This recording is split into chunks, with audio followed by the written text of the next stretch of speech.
Welcome to Revenue Boost, a marketing podcast, where we dive into strategies that drive real business growth. I'm your host, Kerry Curran, and this episode is the evolution of influencer marketing from PR to revenue driver. I'm joined by Danielle Wiley, CEO and founder of Sway Group. Danielle and I discuss the transformation of influencer marketing from its PR roots to a powerful revenue-generated tool. You'll hear how influencer strategies have evolved, how to move influencers down the funnel to impact conversions, and how even small businesses can leverage hyper-local influencers for big results.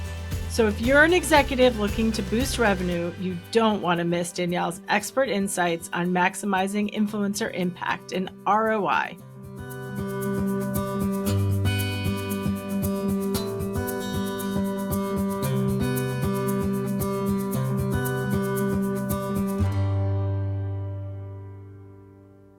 And welcome, Danielle. Please introduce yourself and tell us a bit about your background in Sway. I am Danielle Wiley. I am the CEO and founder of Sway Group. I founded it 13 years ago, following a long career in both interactive and PR.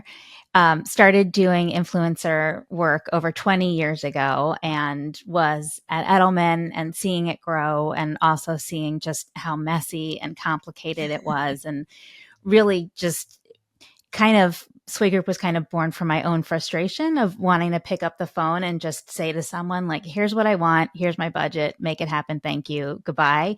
And there was no one that could, there were a few folks kind of saying that they could do that, but no one doing it well. And so I eventually got frustrated enough that I jumped off and did it on my own.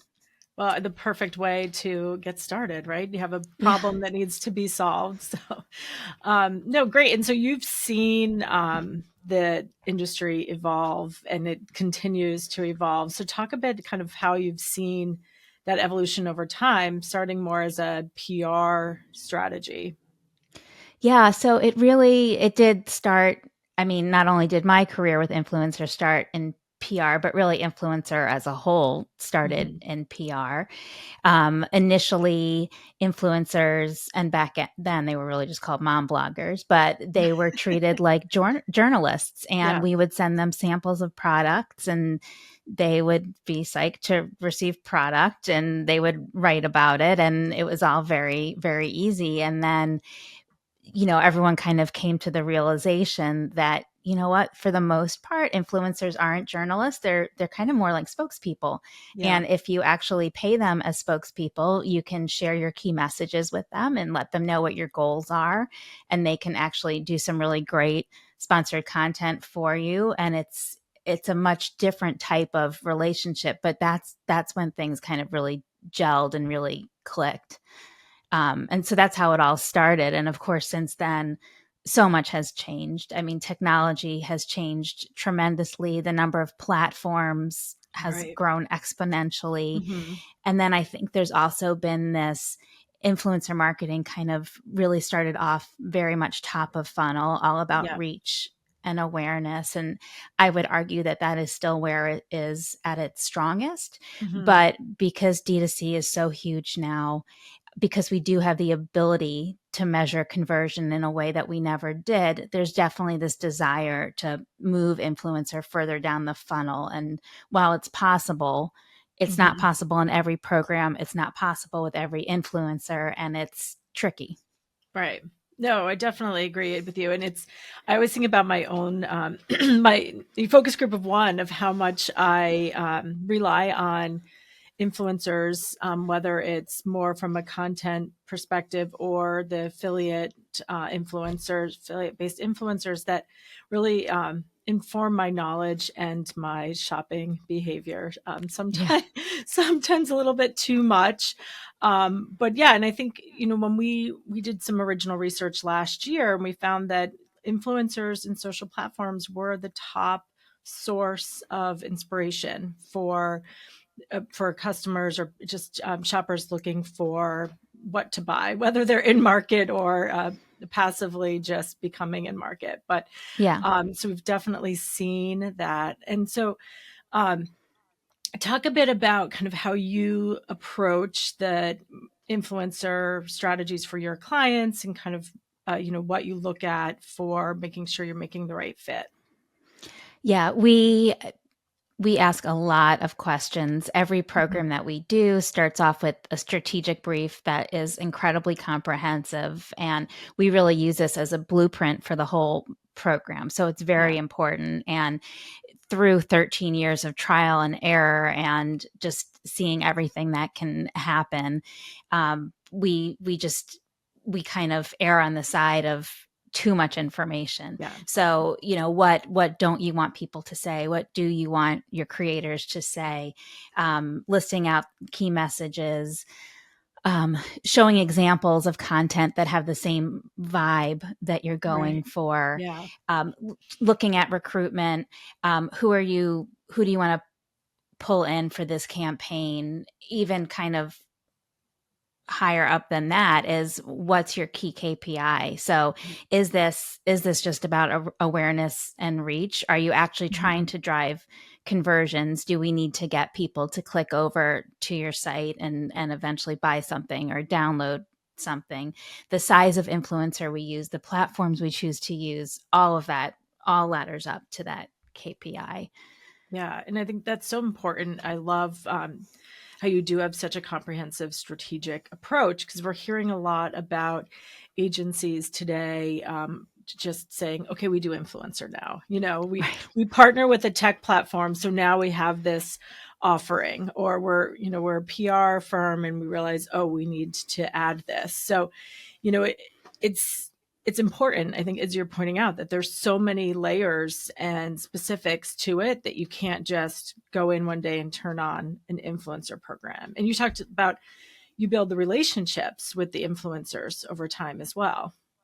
Yeah, I mean, I think if you talk to anyone doing influencer marketing, really one of the hardest pieces of it is the discovery, is Yeah. finding those influencers. Hmm. So finding that list, reaching out, getting them to respond.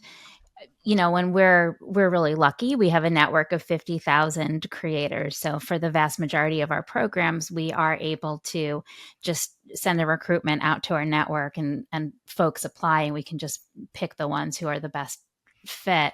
That's ideal, and it's such a luxury to have that pool of Hmm. creators at our disposal. But there are always going to be programs that need someone who's outside of that box. We had a client last year who wanted professional bowlers. Wow. We've had clients, we're working with a client now in the Pacific Northwest, and they want people who live in certain communities to talk about this lumber company and some of the um, environmental issues and how they're tackling them. That's very, very specific. And Hmm. to think, you're not going to find that in our network of Right. 50,000. So we have to Yeah. go out and hand find them. And even Hmm. for us, we've been in the industry for 13 years. You Google us, we're legit. Even for us, the percentage of creators who get back to us, it's very, very small. So Yeah. doing that discovery is incredibly difficult. So it's very hard for folks to just jump in Yeah. and do it. Well, in that example, that client example just shows how vast the opportunities are for influencer marketing, that it can be used for so many different types of businesses and awareness driving as well. So I love that. I hope you found your logger influencers in the We Pacific did. We did. Northwest. They're creating their content now. And the hyper local stuff is really Yeah. exciting. We're working Hmm. with a very, very popular pizza restaurant in Chicago and doing that lumber campaign. We've done store openings and zip codes with very small populations.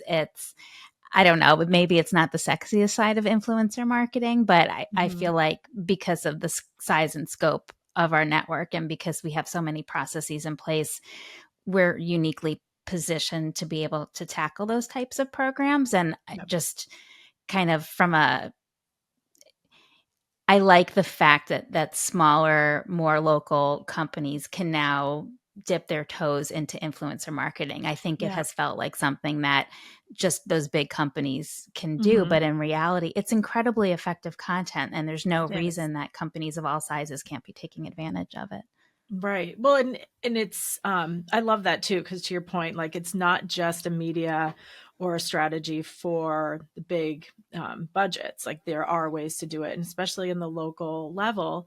What's interesting too is that so many shoppers report that they are do make decisions based on recommendations, and you build, I know I've done this too, you're like, you build this relationship with your influencer. Okay, it's really one way. Like I think Mindy Kaling and I are best friends because I follow her on Instagram. But the point is that like you build this affinity for the creators and the influencers so that their followers, you know, trust their recommendations. They feel Yeah. like they know them and they're getting something personal. But then they also have things in common, or things they admire about them that is why they follow them. And Yeah, so, with absolutely. that, yeah. And I know you've some of the best practices around creator content that often don't always align is letting the creators create. So talk a bit about how you kind of pass over the important details, but really give them the reins. Yeah, I mean, I almost think of it like a creative writing class. So we share Mhm. what the key messages are. We always share what the client is hoping to achieve because creators are business people just like anyone else. And it's really important for Mhm. them to understand, like, what's the end goal here? Yeah. What am I being hired to actually do? Mhm. Um, and then we'll give prompts that are kind of, like I said, like a creative writing class. So it's not say exactly this and use all of Right. these words. It's not a script. It's some kind of prompt that lets them run with the story and talk about that product in a way that feels organic to who they are and fits Mhm. in with it. I give the example sometimes, like we working with like training pant diapers. Oh, mhm. You can just say, like, tell us like your funniest potty training story. Every single parenting influencer is going to Yeah. have a completely different take on that. It's going to Yeah. absolutely feel organic to them, and that's a great prompt because it leads to humor and something that's personal, and it ties it in with stuff that they've probably been talking about already. So that's what we Mhm. try to do. And you're always going to run into clients who want to be a bit more prescriptive, and there's a lot of back and forth that we Mhm. do. And that's one of the nice things for creators who do work through an agency like us, is we kind of take on some of those more difficult Mhm. discussions. Mhm. I'm sure, we sometimes do have to request some edits and Yeah. tweaks, but Mhm. often they're a lot less than what was requested initially by the Yeah. clients. This podcast is brought to you by Break Room Labs. Break Room Lab gummies for energy and focus feature an optimized blend of low caffeine, vitamin B12, and nootropics to refresh your mind and body in as little as 5 minutes. Low sugar, tasty, and convenient. Get 20% off when you visit breakroomlabs.com.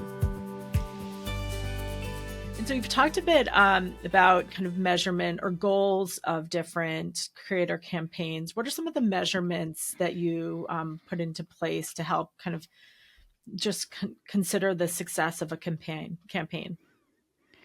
Yeah, I mean, we use a platform. So we use Creator IQ. We get Mhm. our metrics. We pull them in directly from the APIs of the various platforms. So it's first party data, which is terrific. Yeah. And we have access to a lot of really interesting metrics.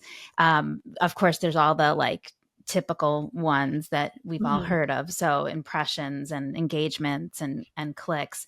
Some of the more interesting ones, it depends on the type of campaign. If we're doing a campaign for a food product and a Mhm. creator is sharing a recipe, I'm looking to see how many saves we got, because that indicates that consumers Mhm. are saving that recipe to make it another time, and they're going to pull it up and they're going to see Yeah. that brand name and they're going to buy that specific brand of cherry tomato or cheese or Yeah. whatever it might be. um, Shares are really, I think, where the industry is going. Looking at all of the updates that Meta is making, it's all about Mhm. shareable content. They've been totally expanding on their notes capability. Any piece of content that is getting shared around, that's incredibly, it's a terrific metric. And I think it's one of the most important ones out there, especially today. Yeah. Well, I mean, it ties to the data points of people share what they like, and people will be responsive to the recommendations that their friends or influencers are making. So that makes a lot of sense, and it does tie back to business metrics. So it makes for a solid measurement to the campaign success. Yeah. And then we also, one other thing that we've been doing really in the past few years, we work with an outside research company to do brand lift studies, which is great. So you can, I mean, they're done like with all of the scientific rigor of an actual survey, and there's a control group and an exposed group, and the partner that we use kind of gamifies the survey, so you can get some of, Gen Z is more likely to participate because there's a lot of swiping and it's kind of fun. But that's really, really great to be able to show. Like that's a difficult metric to show that there's been some kind of brand lift or change in sentiment. So it's terrific to be able to have that data. No, that's I love that aspect of your measurement strategy, because we keep looking at awareness building initiatives and kind of how to, if your customers have to like you, know you, and then they have to like you. And it's some of those investments to get the message and unique attributes out there are a bit squishier and less of a direct response. So having that brand lift study included is sounds like a real measurable outcome for the campaigns. Yeah. Great. Yeah. And so tell us a bit about like some of the more exciting or unique, you mentioned the logging, any other fun stories from your partnerships? Yeah, I mean, they're one of my favorite stories. We were doing a program a couple of years ago for power tools, and we had to use contractors who were on Instagram. And I will say that I think that was actually pre-COVID. So now, like 5 years later, there's lots of contractors on Instagram, and that's kind of a thing, and it's growing. Back then, it wasn't. And we found this contractor who happened to have an Instagram and was a great fit. And we always ask our creators to send us a draft of their caption for their video ahead of time, so we can make sure everything's spelled correctly and just make sure we're all aligned. And the contractor sent it to us. He wrote it on a legal pad and sent us a photo of it. And it was the cutest. So cute. It's still one of my favorite stories. I mean, at the end of the day, it worked, but not what we were used to getting, that's for sure. Yeah. Well, you could use that as the creative image as well, instead of typing it in. No, that's great. And so any other any watch outs for clients or brands that are, working or looking to get into influencer and creator strategies? Yeah, I think it's important to, if you're going to be using an agency, just to vet them really, really well. Make sure there are so many pieces and parts to influencer marketing. Yeah. We have people who specialize in all of the areas. The person who's amazing at account management is likely not the best person to be QAing content or be doing the metrics or be negotiating with the creators. Those are all like very specific jobs. So I think really vet the staff of the agency, make sure it's not just one person using a platform, make sure that there are experts along every single step in the process. And then I think also try to vet their technology, find out what platform that they're using, how long has that platform existed, how is it getting its data. There are still so many platforms out there who are scraping data instead of using API access, which is super inaccurate, and it's kind of crazy to me. And then I think just make sure that all of the technology kind of stacks up and that you have everything you need. We vetted a platform a few months ago, and they didn't have the ability to roll up